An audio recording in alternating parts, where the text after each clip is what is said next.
त्रैतवाद की इस कड़ी में अब तक हमने ये जाना कि प्रकृति क्या है और सृष्टि की उत्पत्ति कैसे होती है, आत्म तत्व क्या है, आत्मा को सुख दुख कैसे प्राप्त होते हैं और कैसे आत्मा सुख दुख के बंधन से मुक्त हो सकता है, और अष्टांग योग के माध्यम से किस प्रकार हम मोक्ष को प्राप्त हो जाते हैं, ये हमने जाना था।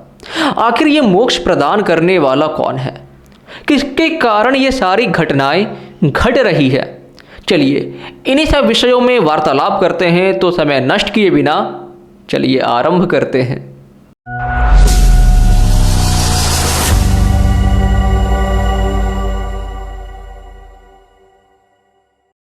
नमो नमः।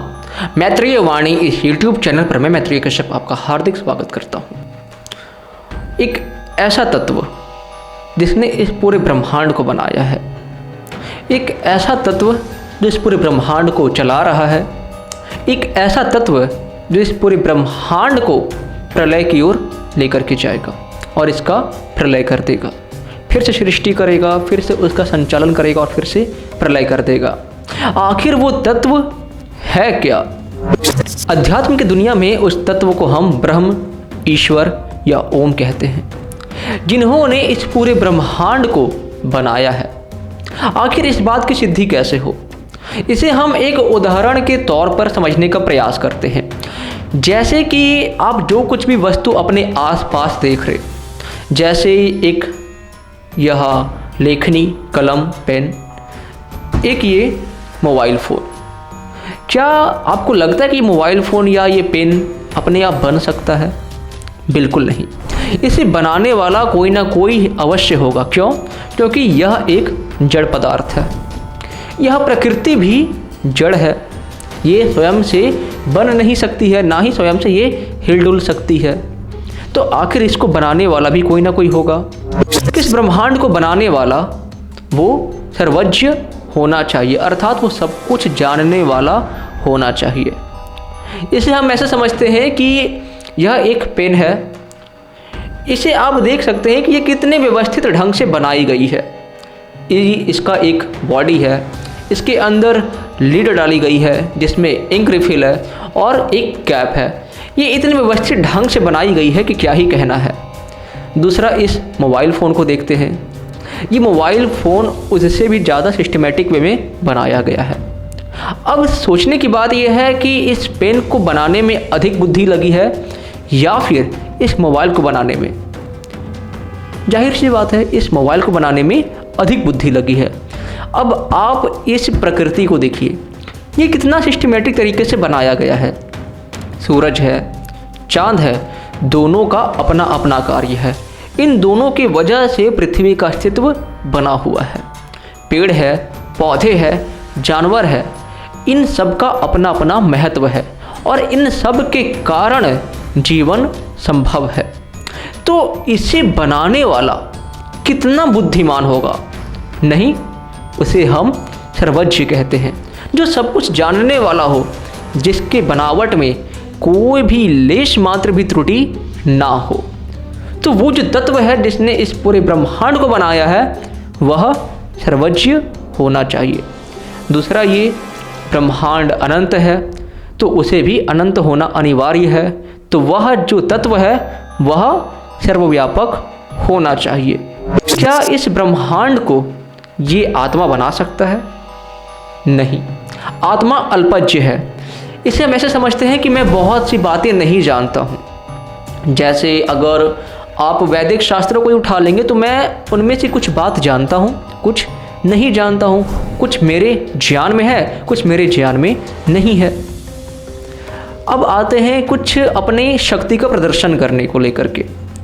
अगर मेरी कैपेसिटी ये है कि मैं 50 किलो का वज़न उठा सकूं, तो मैं बस केवल 50 किलो का वज़न ही उठा पाऊंगा। 100 किलो का वज़न उठाना मेरे बस की बात बिल्कुल नहीं है। तो इस पूरे ब्रह्मांड को बनाने वाला कितना शक्तिशाली होगा?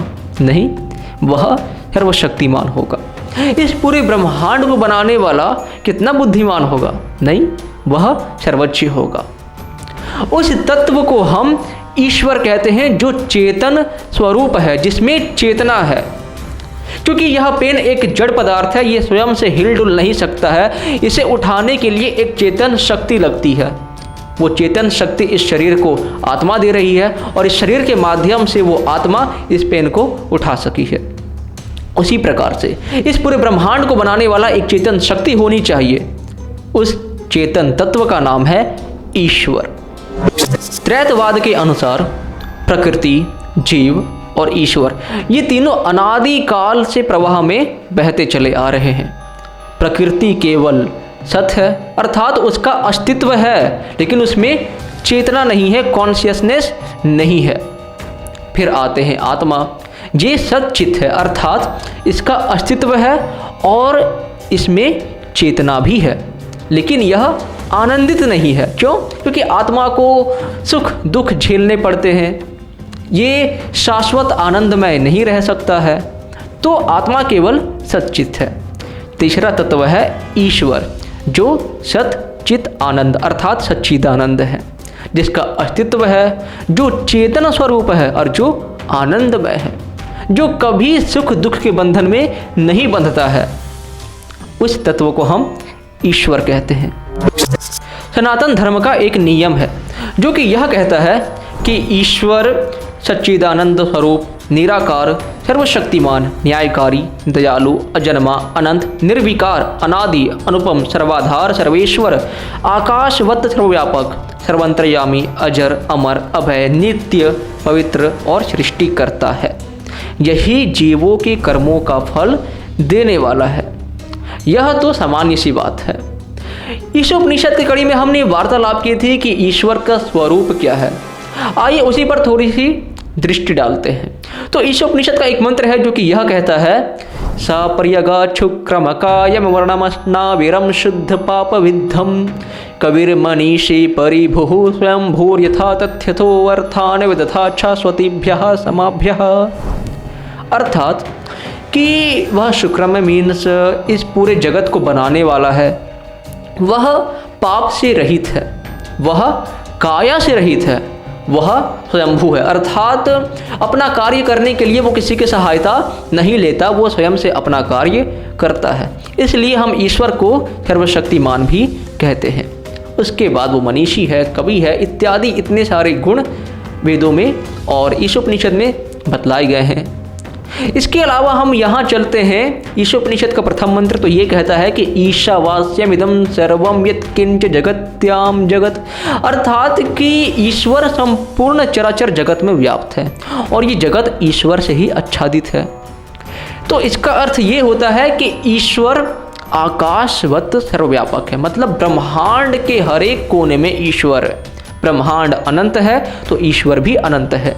ऐसी कोई भी जगह नहीं है जो ईश्वर से छूटा रह गया हो। ईश्वर सर्वव्यापक है और जो सर्वव्यापक है वह निराकार तत्व है। क्यों? क्योंकि ईश्वर को अपना कार्य करने के लिए उसका सर्वव्यापक होना अति आवश्यक है। यदि वह सर्वव्यापक नहीं होगा, वो एक देशीय रहेगा, एक जगह पर बैठा रहेगा, तो वो अनंत ब्रह्मांड को चला नहीं सकता है। हाँ, अब चूंकि अब आप ये कहोगे कि ईश्वर भाई सर्वशक्तिमान, तो वो क्यों नहीं कर सकता, है ना। ईश्वर अपना कार्य कभी भी विज्ञान के नियमों का उल्लंघन करके कदापि नहीं करता है। ईश्वर अपना कार्य कभी भी प्रकृति का नियमों का उल्लंघन करके कभी नहीं करता है। जैसे किसी भी तत्व का सामर्थ्य उसके गुण में होता है, ठीक उसी प्रकार ईश्वर का सामर्थ्य उसके गुण में है। ईश्वर अनंत है तो उनके गुण भी अनंत हैं, सर्वव्यापक है, हर जगह मौजूद है। तो इस कारण से ईश्वर अपना कार्य कर रहे हैं, सृष्टि को बना रहे हैं और उसको चला रहे हैं और उसको प्रलय कर रहे हैं। ईश्वर सृष्टि के कर्ता धर्ता है, इसीलिए उनका नाम है ब्रह्मा। ईश्वर इस सृष्टि को चलाते हैं, इसलिए हम ईश्वर को कहते हैं विष्णु।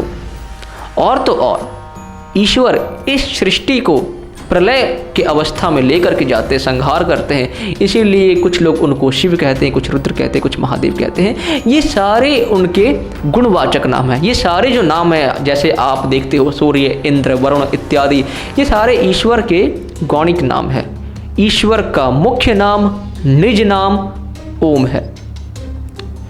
वैदिक शास्त्रों में कुछ ऐसी मान्यता आई है जैसे कि ओम खम ब्रह्म, ओम क्रतो अस्मर क्लिबे अस्मर कृतम अस्मर, तस्य वाचक प्रणवा इत्यादि जितने भी प्रमाण है आपको वेदों में मिल जाएंगे। तो ये सारे ईश्वर के गुणवाचक नाम हैं। ईश्वर एक ही है। अगर वेदों में आपको ईश्वर के अलग अलग नाम दिखाई देते हैं तो इसका अर्थ कदापि नहीं है कि ईश्वर अलग अलग है, क्योंकि ऋग्वेद का एक मंत्र है जो कि यह कहता है कि हिरण्यगर्भः समवर्तताग्रे भूतस्य जातः पतिरेक आसीत् स दधार पृथ्वीं द्यामुते मां कस्मै देवाय हविषा विधेम। अर्थात कि वह ईश्वर एक है। इस मंत्र का बहुत ही बड़ा एक्सप्लेनेशन है, ये मैं फिर कभी करूँगा। शॉर्ट में समझते हैं कि वह ईश्वर जो कि हिरण्यगर्भ है वह एक है, वह अनेक नहीं है, और बाकी सब जो नाम आप देख रहे हैं वह ईश्वर का ही गुणवाचक नाम है। ये सारे अनंत नाम ईश्वर के ही हैं। क्यों? क्योंकि ईश्वर अनंत तो उनके गुण भी अनंत है, उनके गुण अनंत है तो उनके नाम भी अनंत हैं। ईश्वर ही इस सृष्टि को बनाते हैं, इसका क्या प्रमाण है? तो वेदांत दर्शन में एक सूत्र आया है जो कि यह कहता है कि जिससे इस सृष्टि की उत्पत्ति होती है, संचालन होती है, प्रलय होती है, वह ईश्वर है। और तो और जीवों पर उपकार करते हुए, उसकी भलाई करते हुए, उसके उपकार करने हेतु ईश्वर सृष्टि की उत्पत्ति करता है ताकि जीवों को अर्थात आत्माओं को उसके कर्मों का यथावत फल दिया जा सके। ऐसा प्रमाण हमें ऋग्वेद में देखने को भी मिलता है। योग दर्शन के प्रथम पाद के 24वें सूत्र में ईश्वर को परिभाषित करते हुए महर्षि पतंजलि ने ये कहा है, क्लेश कर्म विपाक शय्यैर परामृष्टः पुरुष विशेष ईश्वरः। अर्थात कि जो अविद्या आदि क्लेश, कुशल अकुशल, इष्ट अनिष्ट और मिश्र फलदायक कर्मों की वासना से रहित है, ऐसे जीवों से विशेष, मतलब ये सारे जो आपको देखने को मिलता है, ये जो चीज़ें अभी मैंने आपको बताई है, अविद्या आदि जो क्लेश है, तो वो जीवों में देखने को मिलता है, लेकिन जो इनसे विशेष है, जो कभी सुख दुख के बंधन में नहीं आता, वह पुरुष विशेष ईश्वर है, वह जीवों से विशेष ईश्वर है। तो यहाँ पर योग दर्शन में ईश्वर को इस तरह से परिभाषित किया गया है। उसे ईशोपनिषद में आप देखोगे तो आगे चल करके एक मंत्र और आता है जो कि यह कहता है कि पूषण्यकर्षेयम सूर्य प्रजापत्य विहुरश्मिन समूह तेजो यते रूपम कल्याणतमम तते पश्यामि यो सावसौ पुरुषः सोहमस्मि। यहाँ भी ईश्वर के गुणों का बखान किया गया है कि वह यम है, अर्थात वो धर्मराज है, वो न्यायप्रिय है। उसके बाद वह सूर्य है, अर्थात वो प्रकाशक है इत्यादि। तो पूरे वेदों में ऐसे बहुत से प्रमाण आपको मिल जाएंगे जो कि यह बताता है कि ईश्वर एक है, उनके गुण अनेक है, और जितने उनके गुण हैं उतने उनके नाम हैं। और ईश्वर ही एक ऐसा तत्व है जो इस पूरे ब्रह्मांड को बनाने वाला है, क्योंकि ईश्वर के अलावा किसी और के सामर्थ्य में ये कदापि नहीं है। आज के लिए बस इतना ही। ईश्वर का विषय बहुत ही लंबा है, बहुत ही बड़ा है। जितना हम ईश्वर के गहराई में जाते जाएंगे उनका अंत कहीं होगा ही नहीं। पूरी उपनिषद यदि आप छलांग लें फिर भी आप ईश्वर को पूर्ण रूप से परिभाषित नहीं कर सकते। यदि आप पूरे वेदों को भी छलांग लें फिर भी आप ईश्वर को पूर्ण रूप से परिभाषित नहीं कर सकते, क्योंकि ईश्वर ने हमें उतना ही ज्ञान दिया है जितना हमें उसकी आवश्यकता है। बाकी तो ईश्वर को कोई पूर्ण रूप से जान ही नहीं सकता। लेकिन कुछ बातें ऐसी है जो इस वीडियो में मैं नहीं बताऊंगा क्योंकि टॉपिक बहुत लंबा हो जाएगा, तो वो मैं अगले वीडियो में बताऊंगा। अगले वीडियो में हम किसी और विषयों पर चर्चा करेंगे ईश्वर के संबंध में। आज के लिए इतना ही। आशा करता हूँ आपको ये वीडियो लेकिन अच्छी लगी होगी, और अच्छी लगी हो तो मैं आपका बहुत बहुत आभार व्यक्त करता हूँ। मुझसे कुछ त्रुटि हुई हो, मैंने कुछ गलत बातें बताई हो तो कमेंट सेक्शन में आप मेरी इस भूल को बता सकते हैं। मैं अगले वीडियो में उस पर सुधार करूँगा, और इस वीडियो को अपने मित्रों के साथ, अपने लोगों के साथ अवश्य शेयर करें कि ताकि यह जो ज्ञान है यह उन तक भी पहुँच सके, और उनकी भी कुछ भ्रांतियाँ हो ईश्वर को लेकर के तो वह दूर हो जाए। मिलते हैं अगले वीडियो में किसी एक ऐसे ही नए टॉपिक पर। तब तक के लिए नमो नमः।